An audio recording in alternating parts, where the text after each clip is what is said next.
Okay, అందరికీ నమస్కారం. నిన్నటి రోజు ఈ పీపీపీల పైన వైఎస్ఆర్సీపీ వాళ్ళు చాలా రాద్ధాంతం చేస్తూ ఉన్నారు.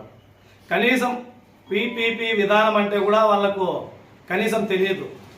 ప్రభుత్వ ప్రైవేటు పార్ట్నర్షిప్తో వైద్య కళాశాలలు నిర్మించడం, పేదలకు ఉచిత విద్యా వైద్యం అందించడం వంటిదన్నమాట. వీళ్ళేదో మేము 17 కాలేజీలు తెచ్చేసినాము అని అంటా ఉన్నారు.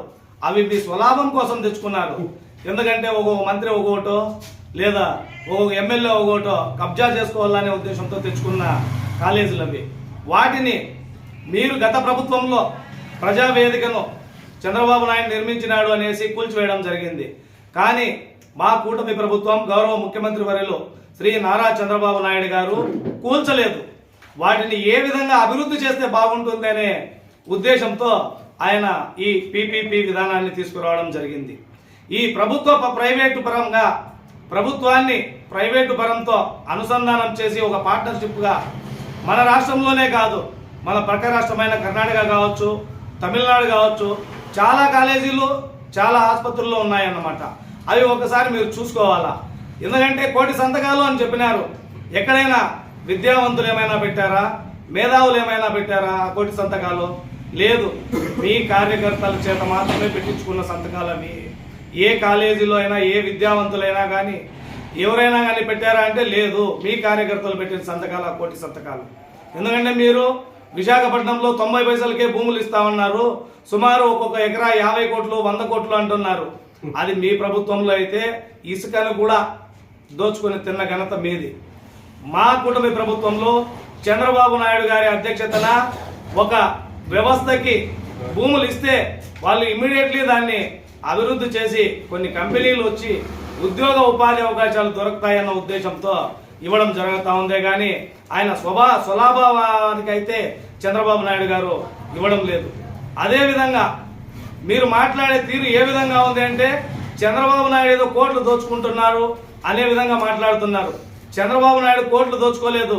చంద్రబాబు నాయుడు గారు 2014లో రాష్ట్ర విభజన తర్వాత ముఖ్యమంత్రి అయిన తరువాత అమరావతి రాజధానికి రైతులందరూ కూడా స్వచ్ఛందంగా వచ్చి 33,000 ఎకరాల భూములు ఇచ్చారు. అదే మీ 5 ఏళ్ల ప్రభుత్వంలో 33 సెంట్లు ఏమైనా రైతులు మిమ్మల్ని నమ్మి ఇచ్చారా? ఇంతకుముందు జగన్మోహన్ రెడ్డి గారు అమరావతిలో నేను ఇల్లు కట్టుకుంటా ఉన్నా, ఇదే ప్రజా రాజధాని అని చెప్పి ప్రజలను మోసం చేసి మాయ చేసి అధికారంలోకి రావడం జరిగింది. కానీ అలాంటి మోసాలు ఇప్పుడు మీరు మళ్ళీ చెప్తే ప్రజలు నమ్మే పరిస్థితుల్లో లేరు. ముఖ్యంగా ఇంకో విషయం, ఈ ప్రజలు మిమ్మల్ని 11 మంది ఎమ్మెల్యేలు గెలిపిస్తే మీరు అసెంబ్లీకి వెళ్లకుండా ప్రజల్లోకి ఎందుకు వస్తున్నారు అని అంటున్నా.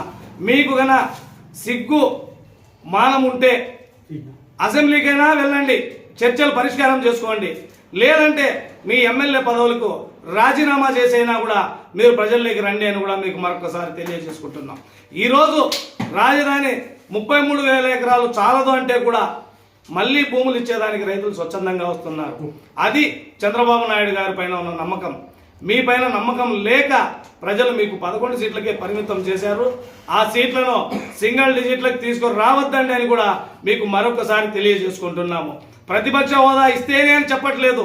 ఈ పొద్దు ఎంపీలు పోయి మీ వైఎస్ఆర్సీపీ ఎంపీలు ఎందుకు పార్లమెంట్లో మాట్లాడుతున్నారు? అక్కడ మీకు ప్రతిపక్ష హోదా ఉందా? లేదు కదా.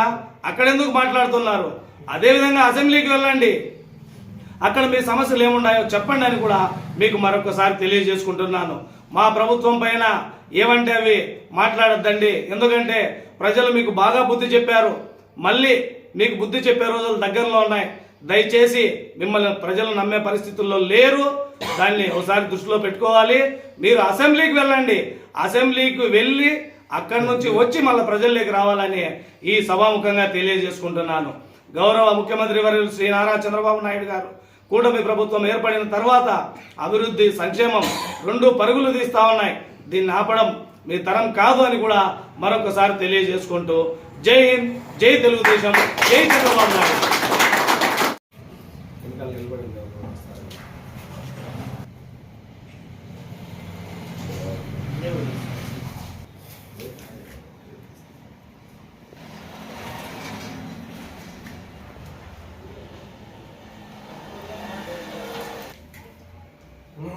ఉమ్.